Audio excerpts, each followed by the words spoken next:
Hi viewers, நான் உங்கள் yoga trainer Vijaya பேசுறேன். இன்னைக்கான பயிற்சி நம்ம என்ன பார்க்க போறோம் அப்படின்னு நம்ம பண்ண போற ஆசனாஸ் பார்த்தீங்கன்னா ஹேண்ட் ரொட்டேஷன் பண்ணக்கூடிய ஒரு ஆசனாஸ் தான். இது பண்ணும்போது ஹேண்டுக்கு நல்லா ஒரு ஸ்ட்ரென்தன் கிடைக்கும், நல்லா பிளட் சர்க்குலேஷன் கிடைக்கும். இது யார் வேணா பண்ணலாம். கண்டிப்பா ஹேண்ட் பெயின் இருக்கவங்களுக்கு கூட இது வந்து ஒரு நல்ல ஒரு ரிலீஃப் கிடைக்கும். பெயின்ல இருந்து ரிலீஃப் கிடைக்கக்கூடிய ஒரு பயிற்சின்னு சொல்லலாம். எப்படி பண்ணலான்னு பாருங்க. ஃபர்ஸ்ட் பாத்தீங்கன்னா நீங்க உங்களால முடிஞ்சா லெக் ஜாயின் பண்ணி நினைக்கங்க, இல்லைன்னா உங்களுக்கு கன்வென்ட்டா லெக் வந்து கேப் வச்சு நினைக்கலாம். அது உங்களுடைய நிக்கிற ஸ்டாண்டிங்கை பொறுத்து. ஓகேங்களா? இப்போ நம்ம ஃபர்ஸ்ட் அந்த பயிற்சி நம்ம எப்படி பண்ணோம் அப்படின்னு பாத்தீங்கன்னா, ஹேண்ட் வந்து பாத்தீங்கன்னா இன்டர்லாக் பண்ணிக்கணும்.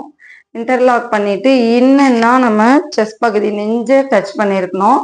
அவுட்னா இப்படி வெளியில ஹேண்ட் வந்து கொண்டு வரணும். வெளியில வரும்போது நல்லா பாத்துக்குங்க, ஹேண்ட் வந்து இந்த மாதிரி உள்ளங்கை வெளியில தெரியுற மாதிரி இருக்கணும். ஸ்கின் பக்கம் உள்ள வந்து நெஞ்சு பக்கம் டச் பண்ணி இருக்கிற மாதிரி இருக்கணும் உள்ளங்கை. ஓகேங்களா? இது மாதிரி ஸ்ட்ரெயிட்டா 3 டைம் பண்ண போறோம். கொஞ்சம் கண்ணுக்கு நேரா 3 டைம் கிராஸா பண்ண போறோம். அப்புறம் ஹெட்டுக்கு மேல, தலைக்கு மேல கையை உயர்த்தி பண்ண போறோம். இது மாதிரி 3 டைம் பண்ண போறோம். இன்னா வந்து உங்களுக்கு வந்து பிரீத்திங் பண்ணணும், அவுட்னா பிரீத் அவுட் பண்ணணும். ஓகேங்களா? ரெடி? பாருங்க, இன்டர்லாக் பண்ணிக்கவும். இப்போ ஃபர்ஸ்ட் வந்து மூச்சு இழுத்துக்கிறோம், பிரீத்திங், பிரீத் அவுட். ஹீலையும் அப்படியே மேலே உயர்த்திக்குங்க. கீழே கால்களை பாருங்க, உங்களுடைய குதிக்கால் கீழே நல்லா ஹீலை வந்து ரேஸ் பண்ணிக்கணும், கை வெளியில கொண்டு வந்துடணும்.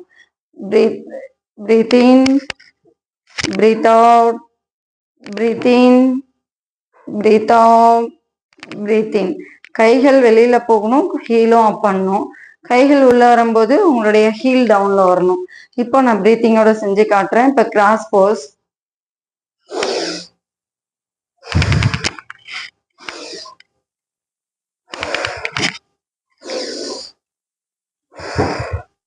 இப்போ ஹெட்டுக்கு மேல பண்ண போறோம்.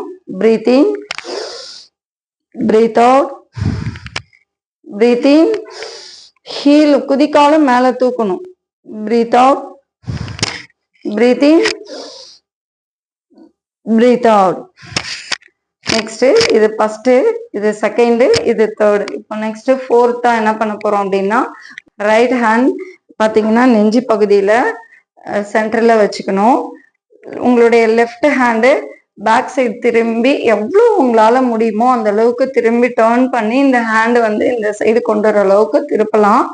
நாங்க பண்ற அளவுக்கு நீங்க பண்ணணும்னு நினைக்காதீங்க. உங்களால இவ்வளவுதான் முடியுதுன்னா ஓகே, நோ ப்ராப்ளம். உங்களால எவ்வளவு முடியுதோ அந்த அளவுக்கு பண்ணுங்க. இது பண்ணும்போது நல்லா உங்களுக்கு வந்து சைடு ஃபேட் நல்லா ரெடியூஸ் பண்ணி கொடுக்கக்கூடிய ஒரு பயிற்சி. இடுப்பு வலியும் வராம உங்களை பாதுகாத்துக்கும், பேக் பெயின், ஹிப் பெயின்லாம் வராம உங்களை பார்த்துக்கும். ஓகே, செய்யலாங்களா? வாங்க. இது வந்து அதோட 4th ஸ்டெப் தான். ரைட், வலது கை கொண்டு வந்து நெஞ்சுக்கு பக்கம் வச்சுட்டீங்க, இடது கை பின்னாடி கொண்டு போறோம். Left, right, left, right, left, straight, hands down. இது பாத்தீங்கன்னா இப்ப பாருங்க, பிரீத்திங்கோட செஞ்சு காட்டுறேன். நம்ம கைகள் இப்படி கொண்டு வரும்போது மூச்சை வந்து இப்ப இழுத்துக்கிறோம், மூச்சை விட்டுக்கிட்டே வெளியில திரும்புறோம், திருப்பி மூச்சை இழுத்துக்கிட்டே உள்ள வரணும், மூச்சை விட்டுக்கிட்டே பேக் சைடு கொண்டு போறோம். அவ்வளவுதான். பாருங்க, breathing, breathe out, breathing, breathe out, breathing, breathe out, breathing, breathe out, breathing, breathe out. நான் பெஞ்சு மேல இருந்து எடுக்கிறதுனால கொஞ்சம் ஷேக் ஆன மாதிரி இருந்துச்சு, வேற ஒன்றும் இல்லை. இது மாதிரி தாங்க பண்ணணும். இது வந்து உங்களுக்கு நான் சொன்ன பெனிஃபிட் எல்லாத்துக்கும் உண்டான ஒரு பயிற்சி தான். ஓகே, இந்த வீடியோ உங்களுக்கு பிடிச்சிருந்தா லைக் பண்ணுங்க, ஷேர் பண்ணுங்க, சப்ஸ்கிரைப் பண்ணுங்க, பெல் ஐக்கான் கிளிக் பண்ணுங்க. நன்றி.